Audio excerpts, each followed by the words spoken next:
muri yeZimbabwe nadzoka ukaona ndakadai so ndinenge ndakatakura majoka izvezvo muri kuzviziva kuti kana vanhu vemucomment section maakukwanisa kurequesta kuti Kuliend ndinoda kutaura newe ndine zvandinoda kuti nditaure kuti unzwisise tinhingine pamhuri yeZimbabwe ngauya tionesane nyaya iripo.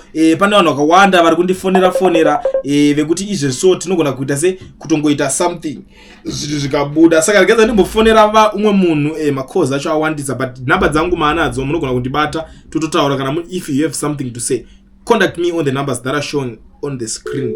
Muti Kuliend nyaya tinadzo rega ndimbotaura nemunhu uyu a requesta. Yes.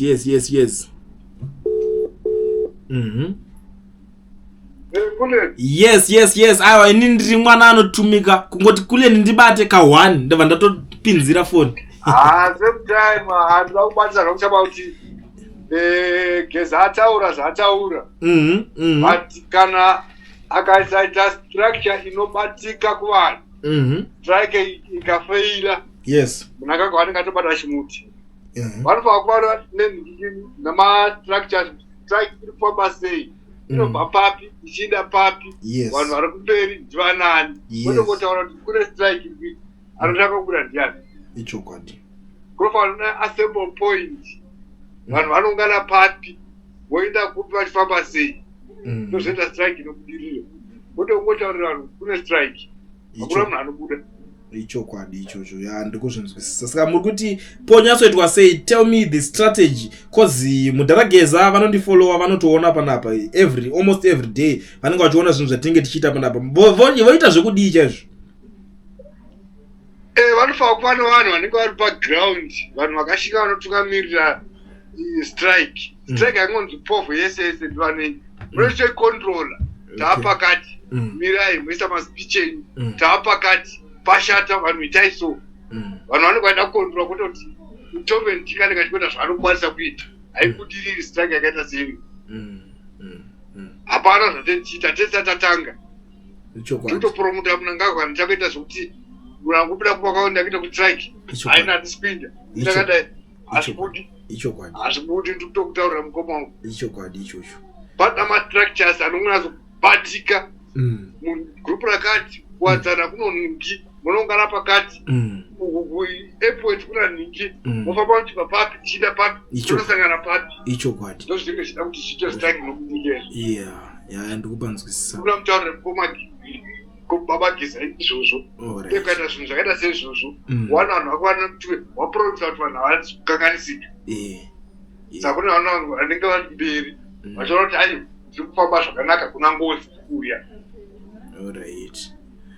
Aiwa ndabvuma ndatenda ndapanzwisisa message ichawini kuti vabude but kungotsindai kusina vanokutungamiri anocontrol handoti zvichibudai apa vanga vataura hanzi zvinhu zvese zvatova correct vanhu vanotungamirira variko ende vanhu musatye kubuda because hanzi tagadzirira masecurity nigirigiri musatye kuti muchazomhanyiswa nemapurisa kana chii hanzi tatopedza kwese ikoko.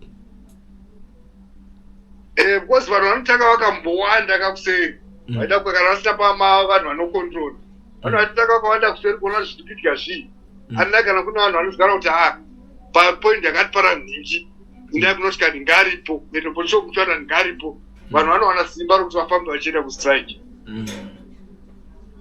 Aiwa it's okay. Aiwa thank you so much. I'm sure shoko rinosvika semataurira mazviita ndikuti vachitire shoko irori zvigadziswe Friday isati yasvika.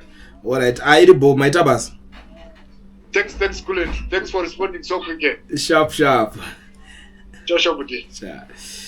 So muri Zimbabwe inini Kuliend mwana anotumika ukangondiudza Kuliend ndoda zvandota ipapo handisi kutambisa nguva ka chivhitivhiti chinechi YouTube channel inei panapa platform ndenyu imi maZimbabweans aisi yangu ina handina chani nacho inini ndingoriwo representative mushandi wenyu imimi wokuti ndinge ndichingoita zvamunenge muchida imimi saka zvamanje ndiri ngoti bye bye. Kuliend TV team VAT asi vanhu vachishamsika Kuliend TV haichatsika saka subscribe wozolaika nechawana zvese pana chichazosha. Everybody say Kuliend yeah. Information is brilliant yeah. Everybody say Kuliend updates ari